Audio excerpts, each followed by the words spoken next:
द्रौपदी स्वयंवर के पहले विदुर को छोड़कर सभी पांडवों को मृत समझने लगे और इस कारण धृतराष्ट्र ने इस कारण शकुनी के कहने पर दुर्योधन को युवराज बना दिया।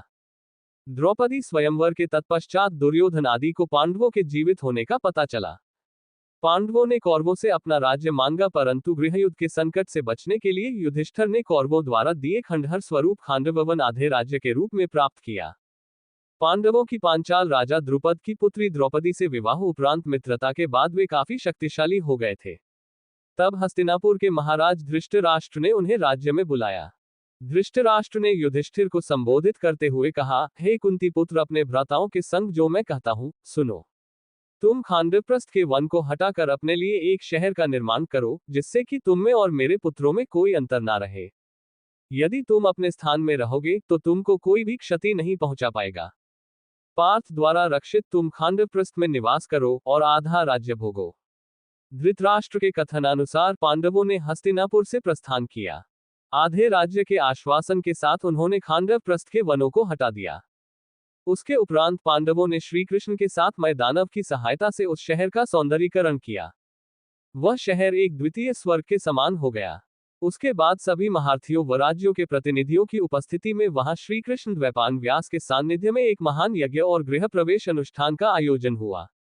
उसके बाद सागर जैसी चौड़ी खाई से घिरा, स्वर्ग गगन चुंबी चहारदीवारी से घिरा व चंद्रमा या सूखे मेघों जैसा श्वेत वह नगर नागों की राजधानी भोगवती नगर जैसा लगने लगा। इसमें अनगिनत प्रासाद, असंख्य द्वार थे, जो प्रत्येक द्वार गरुड़ के विशाल फैले पंखों की तरह खुले थे। इस शहर की रक्षा दीवार में मंदराचल पर्वत जैसे विशाल द्वार थे। इस शस्त्रों से सुसज्जित सुरक्षित नगरी को दुश्मनों का एक बाण भी खरोंच तक नहीं सकता था। उसकी दीवारों पर तोपें और शताग्नियां रखी थीं, जैसे दुमुनी सांप होते हैं। बुर्जियों पर सशस्त्र सेना के सैनिक लगे थे। उन दीवारों पर वृहत लौह चक्र भी लगे थे। यहाँ की सड़कें चौड़ी और साफ थीं।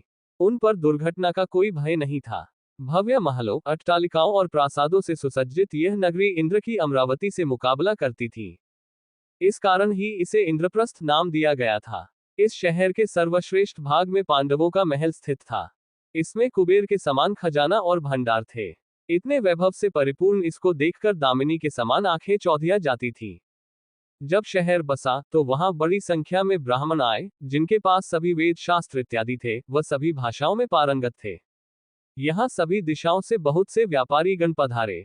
उन्हें यहाँ व्यापार कर धन संपत्ति मिलने की आशाएं थी। बहुत से कारीगर वर्ग के लोग भी यहाँ आकर बस गए। इस शहर को घेरे हुए कई सुंदर उद्यान थे, जिनमें असंख्य प्रजातियों के फल और फूल इत्यादि लगे थे। इनमें आम्र, अमृतक, कदम्ब, अशोक, चंपक, पुन्नग, नाग, लकुचा, पनास, सालस और तालस के वृक्ष थे। तमाल, वकुल और केतकी के महकते पेड़ थे। सुंदर और पुष्पित अम्लक, जिनकी शाखाएं फलों से लदी होने के कारण झुकी रहती थीं। लोद्र और सुंदर अनकोल वृक्ष भी थे।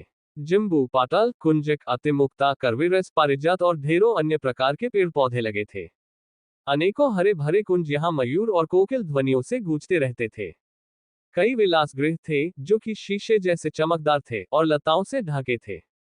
यहाँ कई कृत्रिम टीले थे और जल से ऊपर तक भरे सरोवर और झीलें, कमल तड़ाक जिनमें हंस और बत्तखें, चक्रवाक इत्यादि किल्लोल करते रहते थे। यहाँ कई सरोवरों में बहुत से जलीय पौधों की भी भरमार थी। यहाँ रहकर, शहर को भोग कर पांडवों की खुशी दिनों दिन बढ़ती गई थी। भीष्म पितामह और धृतराष्ट्र के अपने प्रति दर्शित नैतिक व्यवहार के परिणाम स्वरूप पांडवों ने खांडवप्रस्थ को इंद्रप्रस्थ में परिवर्तित कर दिया। पांडु कुमार अर्जुन ने श्री कृष्ण के साथ खांडववन को जला दिया और इंद्र के द्वारा की हुई वृष्टि का अपने बाणों के छत्राकार बांध से निवारण करते हुए अग्नि को तृप्त किया। वहां अर्जुन और कृष्ण जी ने समस्त देवताओं को युद्ध में परास्त कर दिया। इसके फलस्वरूप अर्जुन ने अग्निदेव से दिव्य गांडीव धनुष और उत्तम रथ प्राप्त किया और कृष्ण जी ने सुदर्शन चक्र प्राप्त किया था। उन्हें युद्ध में भगवान कृष्ण जैसे सारथी मिले थे तथा उन्होंने आचार्य द्रोण से ब्रह्मास्त्र आदि दिव्य आयुध और कभी नष्ट न होने वाले बाण प्राप्त किए थे। इंद्र अपने पुत्र अर्जुन की वीरता देखकर अति प्रसन्न हुए। इंद्र के कहने पर देव शिल्पी विश्वकर्मा और मय दानव ने मिलकर खांडववन को इंद्रपुरी जितने भव्य नगर में निर्मित कर दिया, जिसे इंद्रप्रस्थ नाम दिया गया।